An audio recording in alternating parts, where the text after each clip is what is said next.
नमस्कार दोस्तों, स्वागत है आप सभी का और एक एजुकेशनल वीडियो में। इस वीडियो में हम बात करने वाले हैं आईपीओ, एफपीओ एंड ओएफएस के बारे में। आईपीओ यानी कि इनिशियल पब्लिक ऑफरिंग, एफपीओ यानी कि फॉलो ऑन पब्लिक ऑफरिंग और ओएफएस यानी कि ऑफर फॉर सेल। हम मोटे मोटे तौर पे आईपीओ और एफपीओ के बारे में बात करेंगे। मैं ज़्यादा एम्फसाइज करना पसंद करूंगा ओएफएस के ऊपर। तो चलिए समझते हैं ये पहले जो मैकेनिज्म है ये काम कैसे करता है और कैसे ये तीनों एक दूसरे से बहुत ज़्यादा अलग है और आपके लिए एज एन इन्वेस्टर कौन सा सबसे अच्छा रहेगा इन्वेस्टमेंट के लिए। तो चलिए पता करते हैं ये सब कुछ इस वीडियो में। मान लेते हैं एक कंपनी जिसको अपनी कैपिटल रेज करनी है क्योंकि अपने कंपनी को बड़ा बनाने के लिए। तो उस कंपनी के पास क्या क्या ऑप्शंस है। वो चाहे तो वो एक प्राइवेट इक्विटी इन्वेस्टर के पास जा सकता है जहां पे उसको पैसा मिलता है as an exchange of equity, या तो वो लोन ले सकता है बैंक से अपनी कंपनी को एक्सपैंड करने के लिए। बहुत सारे टाइम पे ऐसे होते हैं कंपनीज को लोन लेना पसंद नहीं है या एक प्राइवेट जो इक्विटी इन्वेस्टर है उससे भी कैपिटल उठाना पसंद नहीं है। और इस टाइम पे कंपनी क्या करती है, आईपीओ यानी कि इनिशियल पब्लिक ऑफरिंग लाती है मार्केट में, जो कि पहला स्टेप है। उसके बाद आती है एफपीओ यानी कि फॉलो ऑन पब्लिक ऑफर, जो आईपीओ के बाद ऑफर की जा सकती है। और जो थर्ड स्टेप है वो है ऑफर फॉर सेल।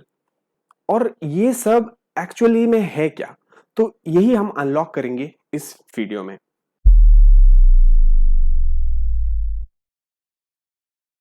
जब कोई कंपनी प्राइवेट से पब्लिक होती है तब वो क्या करती है, अपनी शेयर्स पहली बार पब्लिक के लिए ऑफर करता है, पब्लिक को अपनी शेयर्स बेच के उससे पैसा उठाता है और वो कैपिटल अपने कंपनी के लिए इस्तेमाल किया जाता है। वो पैसा अपने कंपनी के एक्सपेंशन के लिए यूज किया जाता है और ये प्रोसेस होती है आईपीओ में। तो basically IPO is the first step where a company acquires money from the capital market by enlisting its share in the stock exchange। IPO के ऊपर मैंने एक डिटेल्स वीडियो बनाया था जिसकी जो कार्ड है मैं ऊपर डाल दूंगा, आप इस वीडियो को देख सकते हैं और इससे आपको पता चलेगा आईपीओ के बारे में डिटेल्स में।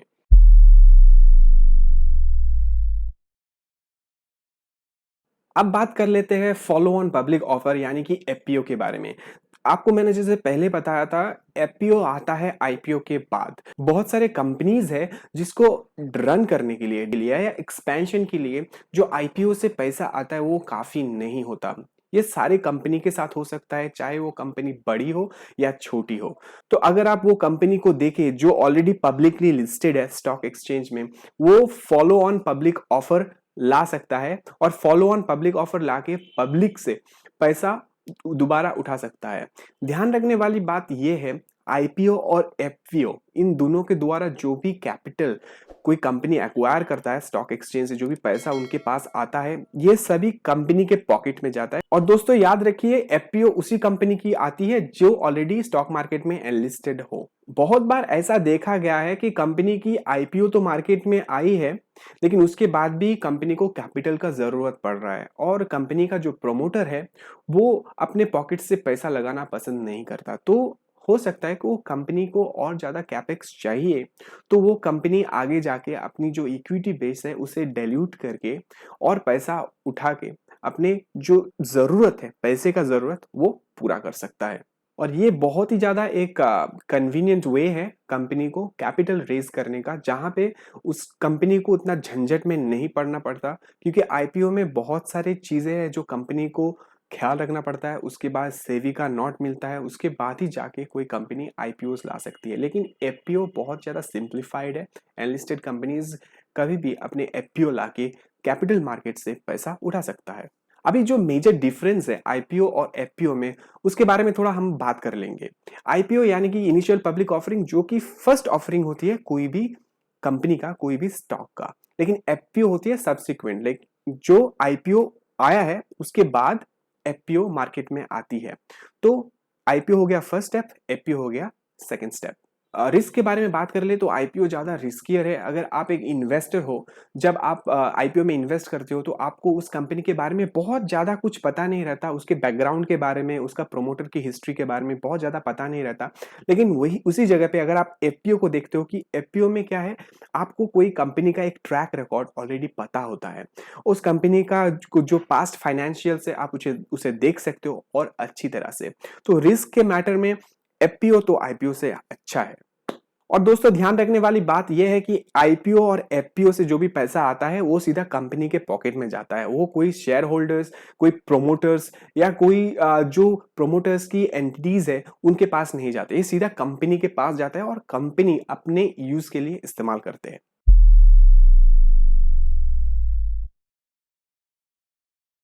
अब बात कर लेते हैं ऑफर फॉर सेल के बारे में। जैसे मैं पहले बताया था, इसके ऊपर मैं ज़्यादा एम्फसाइज करना पसंद करूंगा क्योंकि बहुत सारे टाइम पे आईपीओज, एफपीओ या ऑफर फॉर सेल ये तीनों चीज आती है और हमें कंफ्यूजन होता है। आईपीओ के बारे में मोटे मोटे तौर पे हम सबको पता है, लेकिन ऑफर फॉर सेल एक ऐसी जगह है जहाँ पे लोग ज़्यादा ध्यान नहीं देते और उसके बारे में ज़्यादा पता भी नहीं रहता। ऑफर फॉर सेल में जहाँ पे कोई कंपनी का प्रोमोटर अपनी शेयर्स को, जो शेयर्स की मार्केट रेट है उससे कम प्राइस में बेचते हैं, इसे ही कहते हैं हम ऑफर फॉर सेल। लेकिन आपके मन में ये सवाल आता रहेगा कि आखिरकार प्रोमोटर अपनी शेयर्स को मार्केट प्राइस से कम में या डिस्काउंट में क्यों बेचते हैं? ये सवाल आना जाहिर है।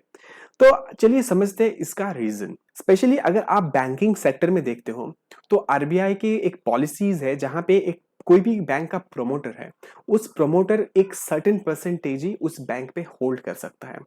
अगर आप देख लो जैसे कोटक महिंद्रा बैंक या यस बैंक या बंधन बैंक, इन सभी बैंक के साथ ये चीज हुआ है जहां पे आरबीआई ने बोला है कि आप अपने प्रोमोटर का जो होल्डिंग है उसे कम कीजिए। तो इस टाइम पे जो प्रोमोटर्स है उसे अपनी शेयर्स बेच देनी पड़ती है और सबसे आसान तरीका है इस शेयर्स को बेचने का मार्केट में, वो है ऑफर फॉर सेल लाके। और बहुत सारे टाइम पे ऐसे होता है, जो प्राइवेट इक्विटी इन्वेस्टर्स हैं वो कोई एक कंपनी से एग्जिट करना चाहता है, तो उसके लिए भी ऑफर फॉर सेल का रास्ता खुला हुआ है जिससे वो अपनी एग्जिस्टिंग होल्डिंग को मार्केट में बेच के उस कंपनी से निकल सकता है। तो मोटा मोटे तौर पे ये दो रीजन है जिसके लिए ऑफर फॉर सेल अक्सर मार्केट में आता है। एक जमाना था जब ऑफर फॉर सेल सिर्फ प्रोमोटर और प्रोमोटर से जुड़े हुए उनकी एंटिटीज को ही अलाउ था, लेकिन अभी फिलहाल रूल्स में थोड़ा बदलाव किया गया है। अभी कोई भी इंडिविजुअल जो 10% के ऊपर कोई कंपनी का शेयर होल्ड करता हो वो भी ऑफर फॉर सेल के लिए एलिजिबल है। और ये ऑफर फॉर सेल में क्या होता है, कोई भी प्रमोटर अपना शेयर जब बेचता है तो वो एक फ्लोर प्राइस तय करता है और ये फ्लोर प्राइस के नीचे वो अपनी शेयर्स नहीं बेचते। और अक्सर जो फ्लोर प्राइस होता है ये मार्केट प्राइस से कम होता है। अगर आपको पता करना है फ्लोर प्राइस और कैप प्राइस क्या है तो आप मेरे ये वीडियो देख सकते हो, इससे मैंने एक्सप्लेन किया है फ्लोर प्राइस और कैप प्राइस क्या है और आईपीओ के बेसिक्स। एक बार फ्लोर प्राइस तय हो जाने के बाद कोई भी बिडर फ्लोर प्राइस के कम में उस शेयर को बिड नहीं कर सकता। और सबसे अच्छी बात यह है, शेयर्स की जो क्वांटिटी है वो आप किसी भी क्वांटिटी पे अप्लाई कर सकते हो। अगर आप आईपीओ में देखते हो आपको एक शेयर की एक लॉट खरीदना पड़ता है, हो सकता है वो शेयर 10 लॉट का हो या 20 शेयर्स का एक लॉट हो। लेकिन ऑफर फॉर सेल में क्या होता है, अगर आप चाहो तो एक शेयर भी खरीद सकते हो। ऑफर फॉर सेल दो तरीके से काम करता है। पहली है सिंगल क्लियरिंग प्राइस और दूसरी है मल्टीपल क्लियरिंग प्राइस।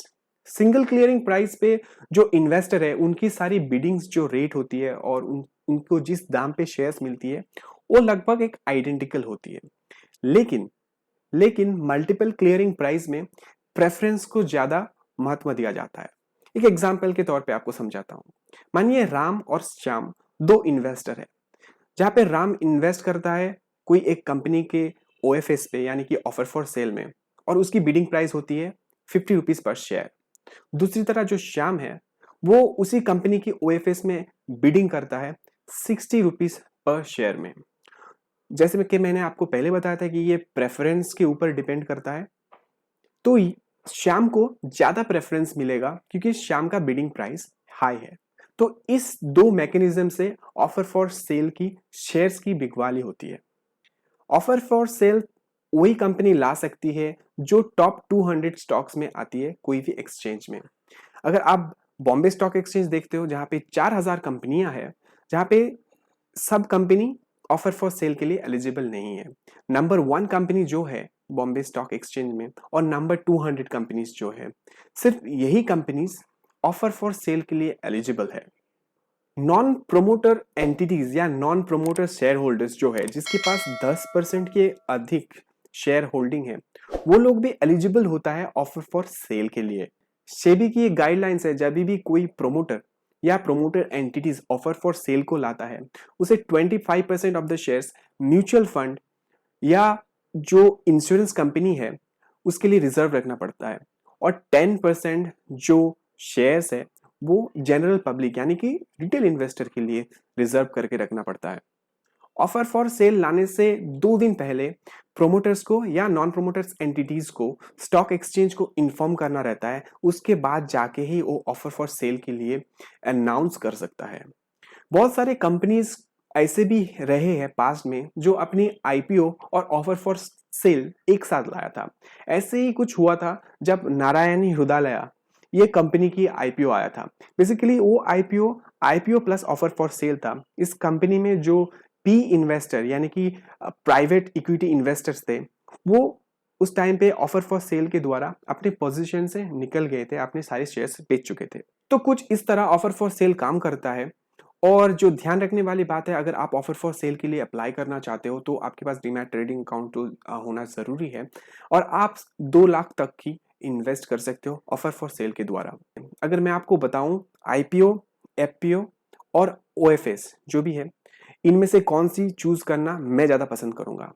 मेरे हिसाब से मैं पसंद करूंगा ओएफएस पे इन्वेस्ट करना या ऑफर फॉर सेल पे इन्वेस्ट करना। फर्स्ट ऑफ ऑल इस पे मुझे एक अच्छा खासा डिस्काउंट मिलता है। जो शेयर्स 100 रुपये में ट्रेड कर रहा है वो 90 रुपीज़ में मुझे दिया जा रहा है, तो मैं वहाँ पे वैल्यू कुछ देखता हूँ, तो मैं उस चीज़ का एडवांटेज जरूर लेना चाहूँगा। दूसरी बात है, ऑफर फॉर सेल उसी कंपनी की आती है जो कंपनी टॉप 200 कंपनीज हो कोई स्टॉक एक्सचेंज की। अगर कोई कंपनी टॉप 200 कंपनीज होती है तो उसके अगर फाइनेंशियल स्ट्रक्चर देखते हो, उसकी जो मार्केट कैपिटलाइजेशन है वो जो आउट ऑफ 4000 कंपनीज से बहुत ज्यादा अच्छा है। तो टॉप 200 कंपनीज का ओएफएस आती है।